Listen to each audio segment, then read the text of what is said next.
கோயம்புத்தூர்ல பட்டீஸ்வரர் கோவில் ராத்திரி நடை சாத்தினப்புறம் ஒரு விஐபிக்காக கதவை திறந்து கும்பிட விட்டுருக்காங்க. Video viral. என்னடா நடக்குது இங்க?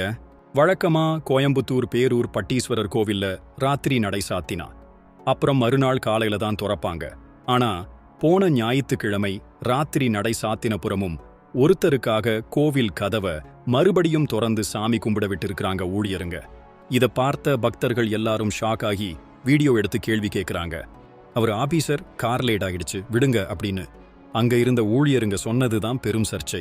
ஆகம விதிகளை மீறி இப்படி பண்ணலாமா? இன்னும் பக்தர்கள் கொந்தளிச்சு போயிருக்காங்க. இந்து முன்னணி அமைப்பும் கோயம்புத்தூர் கலெக்டர் ஆபீஸ்ல புகார் கொடுத்திருக்கு. ஆகம விதிகளை மீறி ஒரு தனிநபருக்காக கோவில் நடைய திறந்தது பெரும் தப்புன்னு சதீஷ் இந்து முன்னணி மாநில நிர்வாக குழு உறுப்பினர் சொல்றாரு.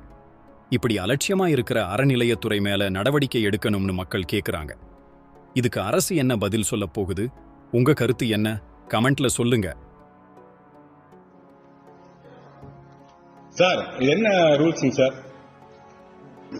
நாங்க ஒரு ரெகுலரா வந்து வழிபாடு பண்ண வரவங்க ஒரு நாள் உள்ளார எல்லாத்துக்குமே ஆகமம் பேசணும் சார். நீங்க நிமிஷம் வாங்க. என்னத்த விடுறவங்க நீங்க ஏதோ ஒண்ணு அப்படி விடுறீங்களா? வாய்ப்பு கிடைச்சா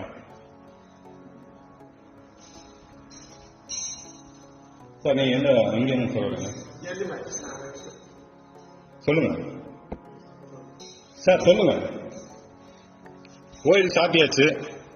உங்களுக்கு யாரு பர்மிஷன் கொடுத்துருவீங்க? ஹலோ சொல்லுங்க சார். அண்ணா நீங்க சொல்லுங்க. நீங்க சொன்னீங்கன்னா இதோட விடுவேன், இல்லாட்டி இது அப்படியே எல்லா குரூப்புக்கும் ஷேர் ஆகும். கோயம்புத்தூருக்கு அத்தனை குரூப்புக்கு ஷேர் ஆகும். இப்போ 5 நிமிஷம் ஷேர் ஆகும். ஐயா நாங்க எத்தனை தடவை வந்து உங்ககிட்ட கேட்டிருக்கோம், ஏதோ ஒண்ணுக்கு எங்களை மதிக்கிறீங்களா? டெய்லி வர பக்தர்களை ஆபீஸ் ஸ்டாஃப் எல்லாத்துக்கும் தெரிஞ்சுதான் நடக்குது. கோயில் சாத்தியாச்சு, திறந்து நீங்க தரிசனம்